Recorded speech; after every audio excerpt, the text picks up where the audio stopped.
Oh, okay. So I made a list of 300 people, and basically they were either influencers in my community. I kind of figured out some for my book, this lesson, Thriving in the Workplace with Autoimmune Disease. Yes, I want to make money on the book, obviously, but it's more to drive people to the website, to build up my website, as a business, and then also we were talking about to build that authority as well. So I made a list of 300 people. It actually grew to about 500.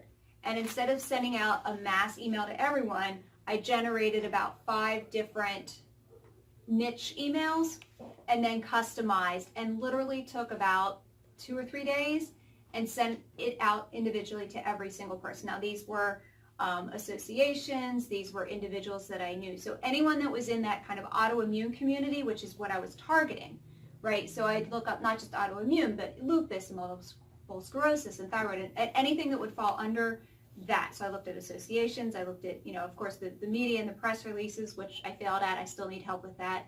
But then I also looked at influencers in terms of individuals online and podcast. Now that's where I had a huge success. I probably did maybe 15 podcasts, give or take.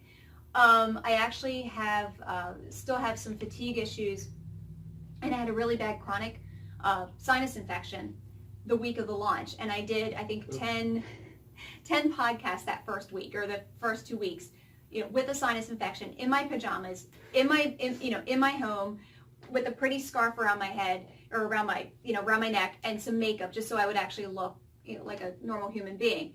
And those podcasts got out there. So that was, kind of my huge success was in podcasts, but then also, reaching out to everyone. And then now I'm in the process of following up. So after that first surge, now it's kind of like that drip and the trickle in terms of, following up with those individuals that I didn't hear from, and then finding new people to contact.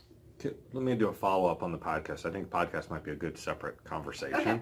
But so when you're talking about podcasts... And then Jennifer has a question. Perfect. I'm sorry, Jennifer. That effectively you're talking about, that is the media, right? Those are the interviews. You're going and doing... Somebody has a podcast, and they work to get their... to people interested in listening to what they're going to be talking about every week or whatever, and then they're hungry for content. They're hungry for people to talk to and about, because that's how they feed that beast. Right. Jennifer? I was going to go off the subject of promotion, if that's okay. I had a question. How do you know whether or not to publish an ebook or a physical book? It's just starting out, how do you make that decision? It depends on what your objective is with the book. But the thing is, whether it's an ebook or a printed book, you are the author of a book. Mm-hmm. And if it becomes a bestseller, you are a best-selling author. Mm-hmm. So I would say, for my clients, the physical aspect of the paperback lends itself better to being a lead magnet and a sales tool. And it has what we call the thud factor. It hits the table and makes a noise. Mm-hmm. But I wouldn't let that hold you back. And in fact, as far as you're thinking, maybe you don't have enough content for a printed book, or what was the source of your question? Oh, I just didn't know. I just didn't know how to make that decision. I would do both.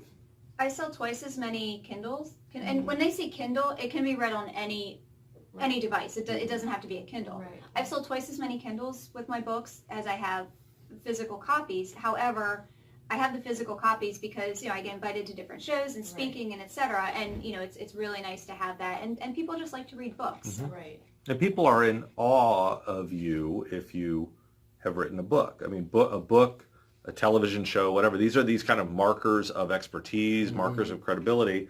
And even I'm always in awe, frankly, of how many books there are. And I'm like, goodness gracious, there are a lot of books. You go in the library, there's a lot of books here. I'm never going to read any of these books. And yet, it's not that hard. I think Frank's point is, in order to get the physical book, you have to write the digital book first. Unless you're doing it handwritten, you have to create that Word document. Right. And so create the Word document, and if you decide to make that the ebook, great. If you decide to then print it out, basically, is what we're talking about, printing it on paper, then it's a physical book on some level. And so I think it's just... And it's only a little bit of formatting between the two. Right. That somebody else can... I mean, my daughter wrote a book, right? She was 8, and she wrote a book called No Frasier about her brother. because it's so, the tools for going from the content to the physicality have never been easier. We don't need Gregorian monks out there transcribing the book. Other questions? Were you gonna- I I'm wanted to sorry, talk Frank. about the promotion. So again, we do a lot of the same things. I send out a press release when my client signs up with me that he's signed a publishing agreement, and his book, his or her book of X title, will be published this date.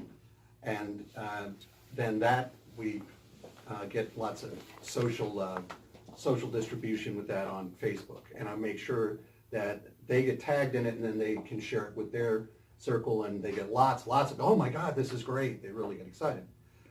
Then when the book is published and it becomes a bestseller, another press release goes out about that. Another thing that we do is a book launch event. So I was looking for a motorcycle dealership to shoot the cover photo of riding QuickBooks to the promised land. So I got a hold of this guy on Tuesday, and I'm going to try to close it today. I was the general manager of Bull Run Harley Davidson. So we'll go and do the photo shoot at the dealership. We're going to take a lot of photos of the photo shoot being shot. Put those up for social. Then when the book is launched, we're going to have the launch party back at the showroom of the Harley Davidson dealership. So book launch party is another big thing that we do. And then the author brings all his clients, his family, his friends, everybody to it. And, you know, there's a little nosh, a little beer and wine. And again, lots of photographs are taken of it.